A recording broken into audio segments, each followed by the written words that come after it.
사사기 16장 23절에서 31절까지 말씀을 봉독해 드립니다. 23절부터의 말씀입니다.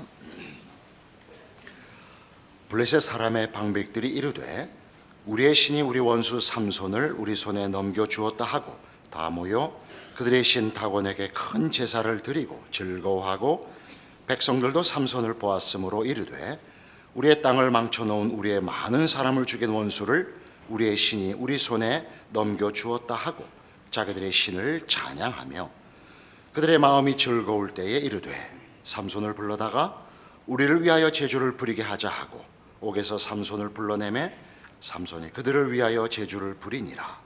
그들이 삼손을 두 기둥 사이에 세웠더니 삼손이 자기 손을 붙든 소년에게 이르되 나에게 이 집을 버틴 기둥을 찾아 그것을 의지하게 하라 하니라.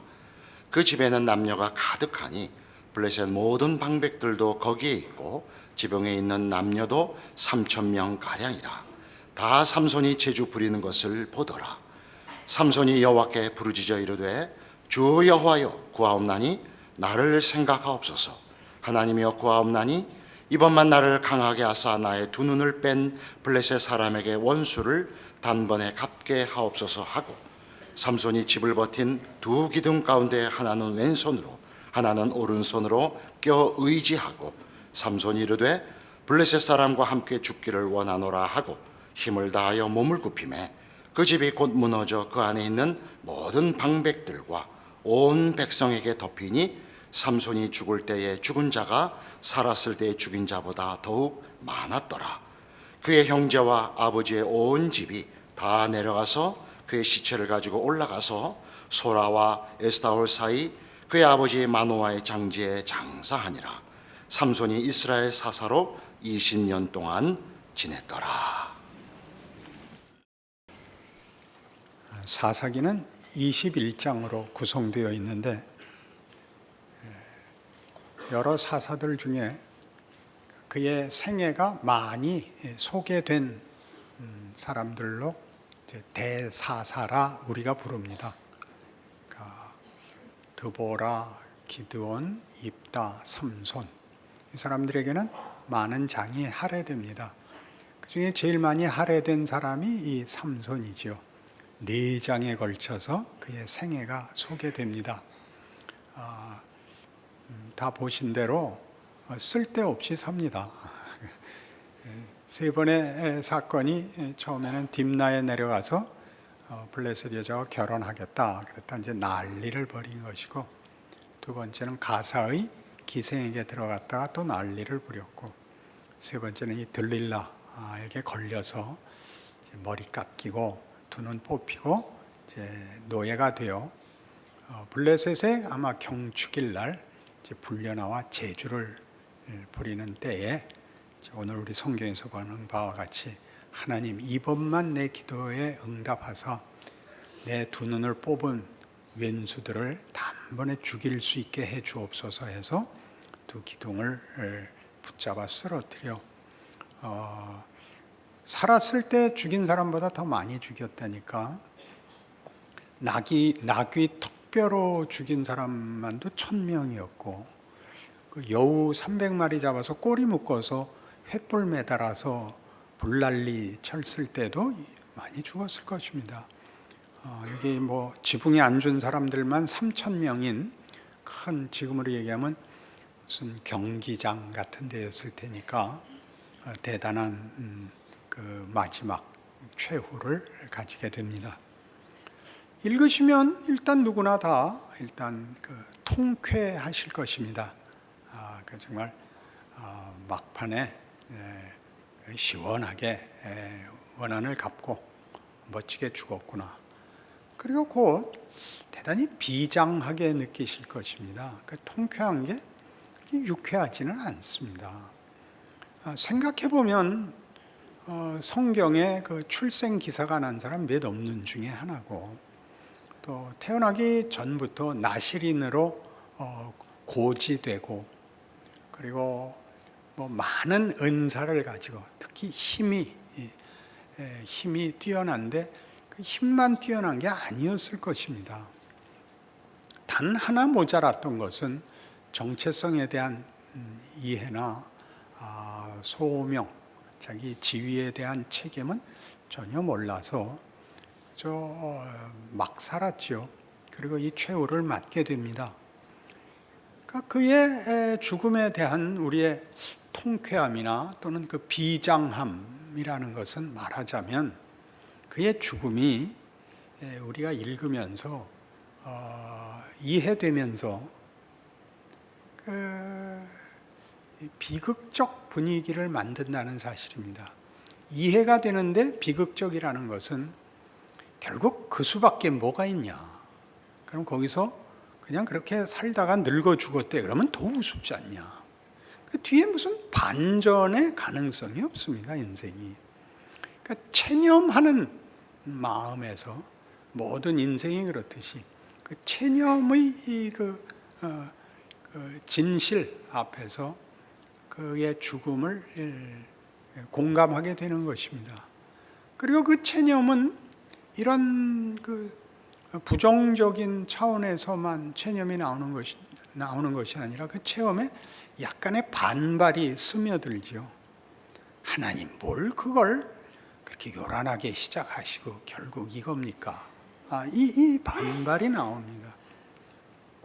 그러니까 삼손의 죽음은 뜻밖의 성경이 어떤 영웅의 이야기도 또는 어떤 하나 이상한 있을 수 없는 특별한 경우를 얘기하는 것이 아니라 읽으면 모두가 그의 생애와 결말에 대해서 아주 깊은 어떤 공감대를 형성하고 있다는 걸 알게 됩니다. 삼손이라도 하나 영웅이 됐으면 싶기도 하고 그래야 무슨 희망과 가능성이 보이지 않겠습니까? 그래봤자 결국 마찬가지냐. 뭐 다른 사람을 껴안고 그래봤자 죽은 거 아니냐. 이것이 비통하다 말이죠. 그러니까 하나님 앞에 우리가 그럼 우리는 뭡니까? 삼손은 뭡니까? 이렇게 묻는 것과 똑같이 성경이 사실은 그러니까 너희는 뭐냐? 이렇게 묻는 것입니다.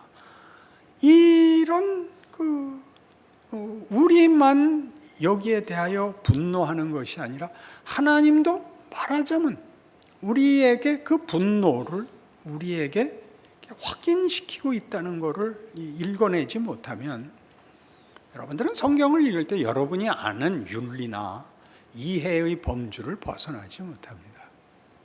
하나님이 왜 이런 역사를, 이런 사실을 이렇게 사사기의 기록의 대표적인 그 성격이라고 했는데 거의 무정하게 조금 더 비극적으로 비정하게 아무 해설도 변명도 교훈도 곁들이지 않고 써내려가고 있다는 것 여러 번 강조했습니다.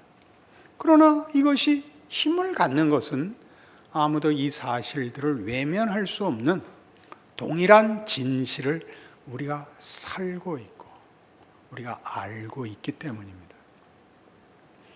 그리고 삼손의 죽음에 성경이 하고 싶은 그리고 우리가 꼭 알아야 할 이것이 왜 하필 성경에 기록되어야 하느냐.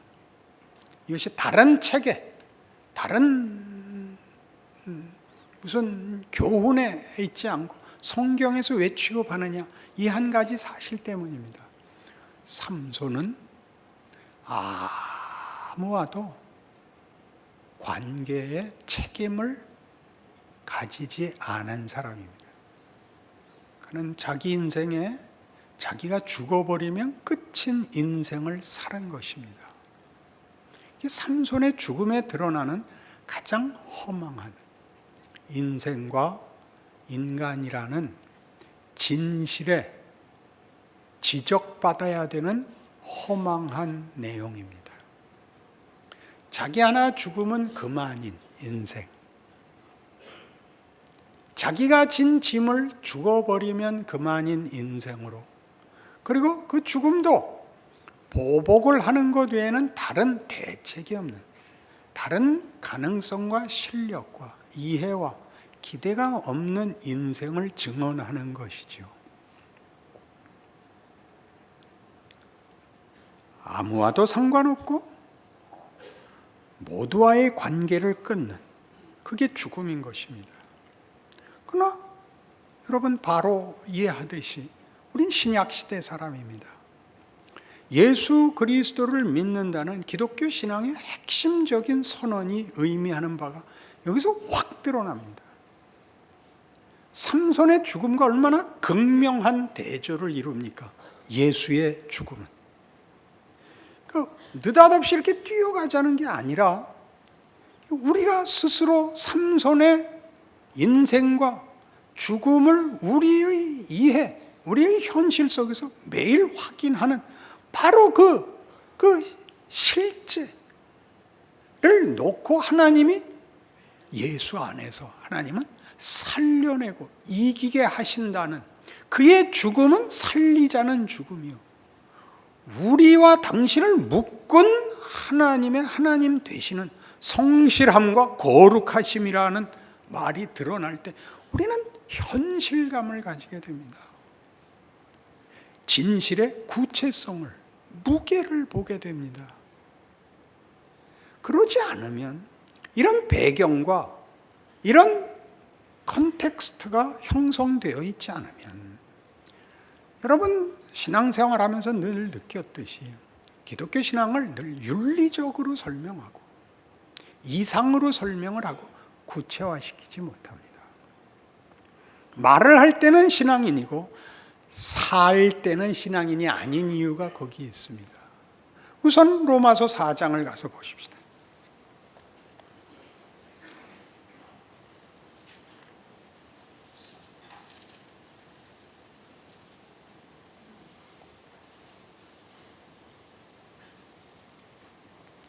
로마서 4장 25절은 이렇게 되어 있습니다. 예수는 우리가 범죄한 것 때문에 내줌이 되고 또한 우리를 의롭다 하시기 위하여 살아나셨느니라. 이거 다 알고 쉽게 생각하는 구절이시고 충분히 이해했다고 생각했던 것일 텐데 삼손을 놓고 생각하라고요. 그는 헛되게 살려고 모든 은사를 받았고 그리고 죽고 죽이기 위해서 그의 인생을 산 정말 우리와 아무 상관이 없는 존재가 되고 말았습니다. 그러나 예수는 우리를 위해 내어주고 우리를 살리기 위하여 또 사십니다. 그럼 우리와 묶이기 위하여 우리의 죽음의 자리까지 오고 우리의 삶과 우리의 운명에 당신을 묶으십니다. 이게 기독교입니다. 예수가 오셨다, 우리를 위하여 죽었다, 그는 부활이고 우리의 승리다라는 말들은 다만 추상적 개념이 아니고 이상이 아니고 번드르르한 설명이 아니고 하나님은 지금 그때부터 지금까지 우리를 만든 이후 어느 때도 우리와 당신을 분리시키지 않고 계시는 겁니다. 그리고 여러분 잘 아시는 고린도전서 13장에 나오는, 찾아가 보시는 게 좋겠죠. 고린도전서 13장에 나오는 사랑장을 다시 한번 이런 시각에서 보십시오. 사랑에 대한 설명을 묶는 시각에서 보십시오. 고린도전서 13장 4절. 사랑은 오래 참고, 사랑은 온유하며, 시기하지 아니하며, 사랑은 자랑하지 아니하며, 교만하지 아니하며, 무례히 행하지 아니하며, 자기의 유익을 구하지 아니하며, 성내지 아니하며, 악한 것을 생각지 아니하며, 불의를 기뻐하지 아니하며, 진리와 함께 기뻐하고, 모든 것을 참으며, 모든 것을 믿으며, 모든 것을 바라며, 모든 것을 견디느니라. 이 사랑은 추상명사로 우리의 소원과 무슨 진심과 정열의 문제가 아니라 누구를 사랑하는 문제인 것입니다. 누구를. 그래서 누구에게 묶여 있는 것입니다. 오랜 고통이라고 되어 있습니다. 사랑은 오래 참는 것, 오랜 고통, 왼수, 도망갈 수 없이 묶여 있는 왼수. 누구죠? 여러분 묶여 있는 가족, 시대, 이웃, 친척, 국민. 여러분 그게 사랑입니다. 하나님은 우리를 묶으십니다. 하나님과 우리를 묶고 우리와 우리 이웃을 묶습니다. 그래서 이 모든 것이 필요해지죠. 우리는 삼손이 편하죠. 죽어버리면 그만인 것이지. 여러분들이 힘들 때마다 확 죽어버릴까 그럴 때는 여러분이 의식하는 것보다 더 깊이 사실은 그게 하나의 보복입니다. 내가 죽으면 너희들이 내 빈자리를 알 거야. 그게 묻어 있죠. 우리는 그물코같이 연결되어 있습니다. 하나가 빵꾸 나면 끝나는 게 아닙니다. 빵꾸를 내서 거기 다 빠져나가는 거 봐라, 이 왼수들아. 이게 우리 안에 있죠. 우리 안에 있습니다. 그게 뭔지를 알아야 됩니다. 그걸 속 시원하게 만들려는 것이 우리가 밤낮 오해하는 하나님의 일하심, 인간의 가치, 인간을 위대하게 만드는 하나님의 방법, 조건이라는 걸 놓치죠. 늘 원망만 있죠. 원수를 갚게 해 주시옵소서라는 기도가 제일 많죠. 그렇지 않습니다. 묶여 있습니다. 내가 하나 사는 것이 하나님이 나를 묶고 온 세상을 묶는 하나님의 방법이요, 거기에 나의 명예와 위대함과 하나님이 하시는 영광의 하나님의 뜻이 있습니다. 그걸 위대하게 이해하지 못하면 우리는 늘 밖으로 받는 보상 이외에, 이해관계 이외에, 고통과 형통이라는 것 이외에 자신의 가치를 판단할 기준을 갖지 못합니다. 요한복음 15장에 가면 예수님 이렇게 우리를 초대하십니다.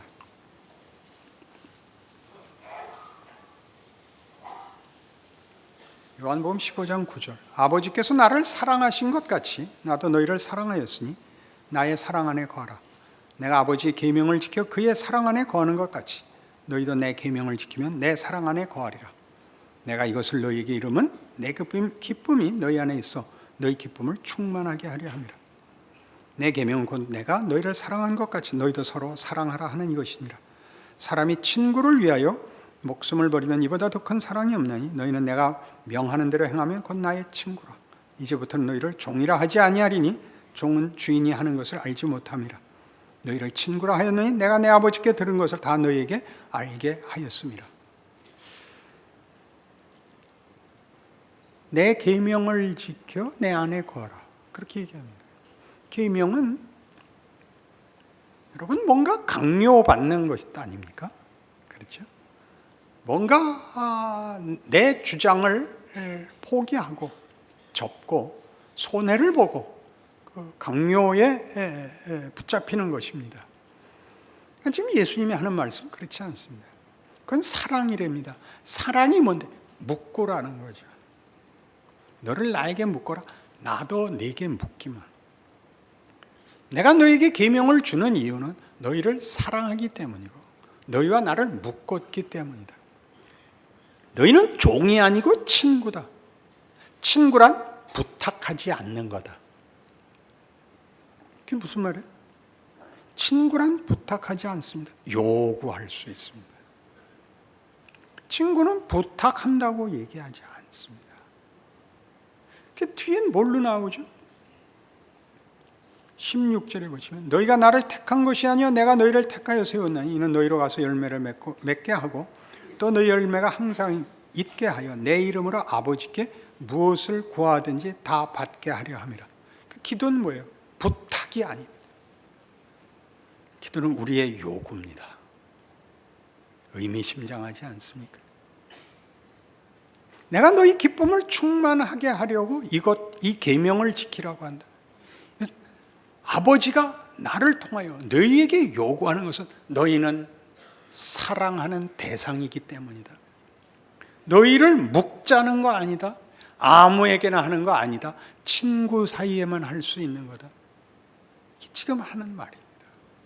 여러분의 기도는 고개 숙이고 또 숙이고 간절히 빌고 간절히 빌어서 얻는 보상이구나 하죠. 그래서 꼭 뭔가 조건을 제시하죠. 이렇게 해주시면 나도 상응하는 뭔가를 내놓겠습니다. 그거는 기도를 배우는 초기 단계일 수 있습니다. 그거보다 큰 것입니다. 그리고 기도를 해서 무엇을 받는 것보다 더 크게 기도를 할 수 있는 게 무엇인지를 압니다. 그런 종교는 없습니다. 주문을 외우는 종교는 있어도 기도를 하는 종교는 없습니다. 주문은 신을 조작하는 조종법입니다. 그 주문이 무슨 내용을 가졌고 주문이 어떻게 해서 효과를 발하는지는 모르고 자기가 원하는 결과를 얻기 위하여 그 능력을 가진 신을 조종하는 어떤 기술이죠. 기독교는 그렇지 않습니다. 여러분, 기도를 해보시면 기도가 얼마나 설명이 많은가 보십시오.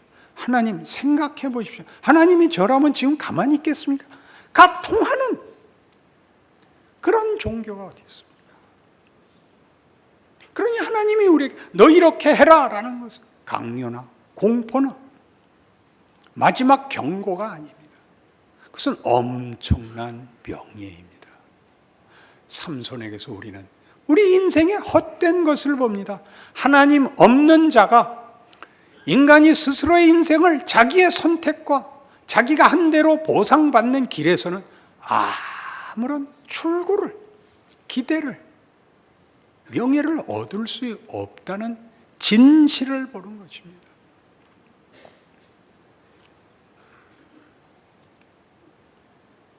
로마서 8장에 가시면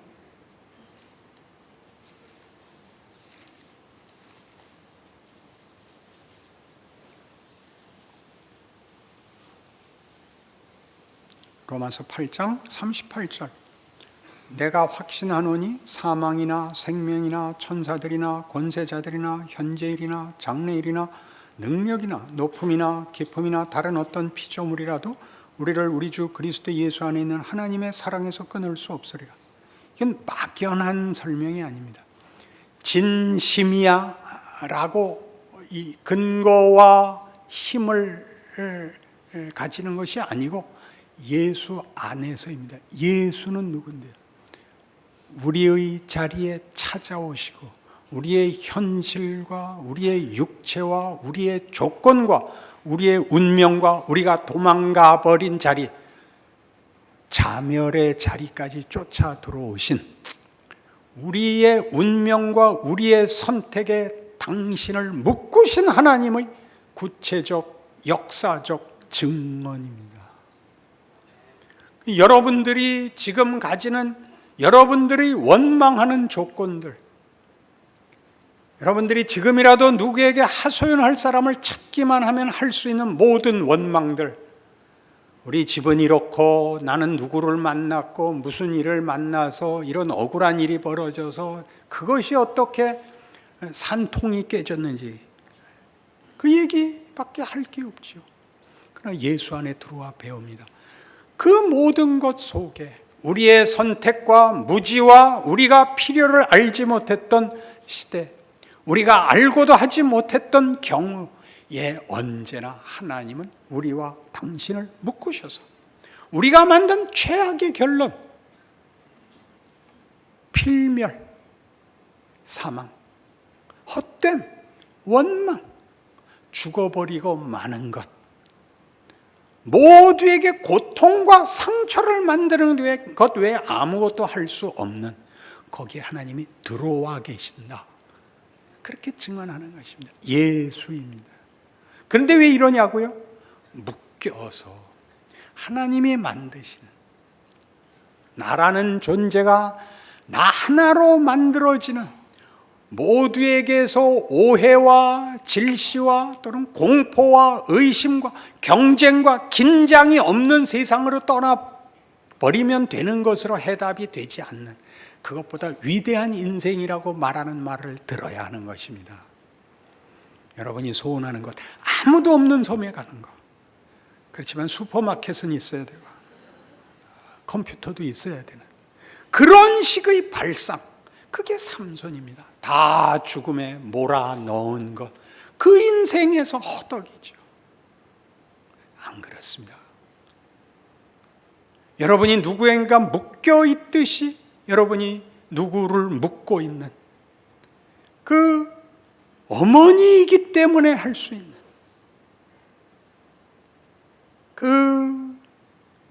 그 집안에 자기가 최후의 일인이라서 할 수밖에 없는 그 일들이 하나님이 예수로 인하여 당신의 영광을 증명하시기를 가장 기뻐하신 것처럼 우리에게 가장 위대한 조건이 된다고 말합니다. 울면, 세상에서 실패하면 아무것도 될 수 없는 조건 속에 있지 않습니다. 예수 안에서 하나님이 우리에게 증언하는 것은 네가 가장 억울하고 모든 조건이 제약 속에 있을 그때 하나님이 영광과 기적을 만들 수 있다. 예수죠.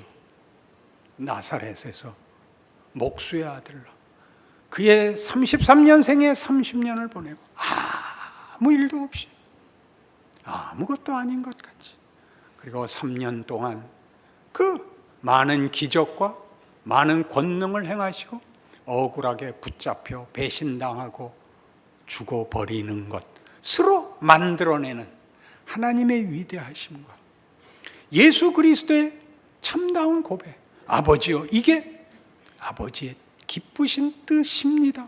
저도 기쁘게 받겠습니다의 길을 갈 수 있는 위대함, 그리하여 얻은 부활, 그것이 우리 생에 이렇게 여러분들 부인할 수 없이 여러분 앉아있는 모습 그대로 지금 여러분의 고백과 여러분의 원망 속에 하나님 성실이라고 있습니다. 여러분 소원대로 하자면 벌써 죽었거나 죽였겠죠. 그렇죠? 거기에 무슨 관계성의 기대나 인내나 용서나 위대한 것이 있습니까? 죽여버리고 마는 데는 죽어버리고 마는 것과 기다릴 수 있어야죠. 만들어지기를 위해서 헌신해야죠. 고통을 받으셔야죠. 위대한 것입니다. 삼손의 생애가 있음으로 인해서 이제 이렇게 극명하게 대조가 됩니다. 예수를 믿는다는 건 얼마나 위대한 일이냐. 우리 삶의 현장은, 현실은, 조건은 얼마나 신비한 것이냐, 이렇게 성경은 말하고 싶은 것입니다. 사랑은 어떻게 됐죠? 물에 행치 않습니다. 성내지 않습니다. 누구에게요? 나랑 묶인 사람에게요. 누구에게요? 내 조건에요. 내 조건에. 여기는 능력과 기술에 속하는 문제가 없습니다. 가치와 의미에 관한 것인데 그것이 추상명사로 돌아다니지 않고 한 인격 속에, 그리고 실제적인 조건 속에서의 구현을 요구하고 있습니다. 여러분 모두가 누가 더 낫지 않고 누가 못하지 않은 동일한 조건 속에 있습니다. 억울하시고 누구에게 억울한 걸 만드시고 누구에게 큰 소리 치고 누구에게 꾸중을 들어야 하는 동일한 조건이랍니다. 그것을 바꾸면 답이 나오는 것이 아니라 거기서입니다. 거기서 큰 소리 칠 자리에서, 도망갈 곳 없는 자리에서 이 담아내야 할 하나님이 예수 안에서 만들어내시고 우리에게 주시려고 하는, 요구하는 것에 모든 하나님의 능력과 지혜와 기회를 알아보지 못하면 우리는 현실을 살아낼 수 없습니다. 그것이 위대한 줄을 모르면 여러분들은 나눠서 살 수밖에 없습니다. 세상에 나가서는 겁먹고 겁내고 주일날 교회에 와서만 기도할 때 잠깐, 그게 전부입니다. 제가 여러 번 요구한 거 같이 얼굴 하나 표정 관리도 할 실력이 없이 와서, 여러분 얼마나 그 힘든 얼굴을 하고 있는지 한번 보여줄까요? 진지한 현실 속에 있다는 뜻으로 이해합니다. 진지한 현실 속에 있다. 씩 웃을 수 없는 현실 속에 있다. 그렇지요. 예수는 피 흘려 죽습니다. 말로 때우지 않습니다. 의미심장하지 않습니까? 누가 여러분에게 진지하게 귀를 기울이기만 해도 고마운 현실 속에서 각각 자기의 고난과 자기의 당황에서 벗어날 수가 없어서 누구 얘기를 진지하게 들어줄 형편이 못 됩니다. 자기 고달픈 얘기를 하면 내가 얼마나 더 고달픈가가 먼저 튀어나오는 이 세상에서 누가 내 얘기를 듣고 나를 따라오고 나와 짐을 나누고 나를 위해 눈물을 흘리고 아니 피를 흘리고 돌아가시는 것입니다. 하나님의 일하심의 진정성을, 구체성을 여러분의 지금 현실에서 확인하지 못하면 그것이 하나님의 일하심 안에 있는 손길이며 지켜보고 있는 하나님의 전능하신 최선의 열심이라는 걸 모른다면 그럼 억울하죠. 그러니 생각하십시오. 삼손이냐? 아니냐죠. 우린 삼손일까요? 아니요. 훨씬 깊죠. 예수가 있으니까. 그래서 빌립보서 1장에서 사도 바울은 이런 식으로 이 일을 현실적으로 적용합니다. 재미있는 고백이니까 우리 확인해 보십시다. 빌립보서 1장 20절 나의 간절한 기대와 소망을 따라 아무 일에든지 부끄러워하지 아니하고 지금도 전과 같이 온전히 담대하여 살든지 죽든지 내 몸에서 그리스도가 존귀하게 되게 하려 하느니 이는 내게 사는 것이 그리스도니 죽는 것도 유익함이라. 그러나 만일 육신으로 사는 이것이 내 일의 열매일진데 무엇을 택해야 할는지 나는 알지 못하노라. 내가 그 둘 사이에 끼었으니 차라리 세상을 떠나서 그리스도와 함께 있는 것이 훨씬 더 좋은 일이라. 그렇게 하고 싶으나 내가 육신으로 있는 것이 너희를 위하여 더 유익하리라. 내가 살 것과 너희 믿음의 진보와 기쁨을 위하여 너희 무리와 함께 거할 이것을 확실히 아노니 내가 다시 너희와 같이 있으므로 그리스도 예수 안에서 너희 자랑이 나로 말미암아 풍성하게 하려 함이라. 그런 감옥에 갇혀 있습니다. 어떻게 될지 모릅니다. 빌립보 교회는 연약합니다. 그러나 그는 담대합니다. 내가 있으면 도움이 되고 내가 죽으면 망하는 그런 교회 아니다. 그러나 어떻게 될지 모른다. 난 살아도 되고 죽어도 된다는 하나님의 뜻이고 어느 쪽이나 다 명예로운 결론을 가지게 될 것이다. 사실 생각해보라. 죽는 게 훨씬 편하지. 죽는 게 훨씬 편하지. 가서 그리스도와 함께 있는 게 낫지. 삶은 무슨 낙이 있냐. 그러나 너희를 위해 내가 살겠다. 살아서 뭘 하는 거죠? 짐을 나누는 거죠. 묶이는 거죠. 그래야 하나도 한 뼘 더 너희의 삶의 자랑이 늘게 하기를 원한다. 나 더 고생해도 좋다. 이렇게 얘기하는 겁니다. 이미 여러분 하고 계시는 겁니다. 벽에다 써놓으십시오. 바울, 너 입 닫아라. 난 더 하고 있다. 위대한 생애입니다. 여러분의 생애입니다. 하나님이 일하고 계시다는 걸 놓치면 여러분 웃을 수 있는 일은 아무것도 없고 분노만 남습니다. 뭐라 그랬죠 제가? 인생을 살고 감사가 나오지 않고 분노가 나오면 틀린 거다 그랬죠? 이 조건에서 감사라고요? 그럼요. 삼손의 고백. 한 번만 내 기도를 들으사 내 두 눈을 뺀 이 왼수들과 함께 죽게 하소서. 예수는 이렇게 죽으셨습니다. 아버지여 저들을 사하소서. 저들이 자기가 하는 일을 알지 못하나이다. 어느 것이 더 명예롭고 영광인지는 여러분 스스로 아실 것 아닙니까? 죽으면서 괜히 잘난 척 한번 하신 겁니까? 아니요.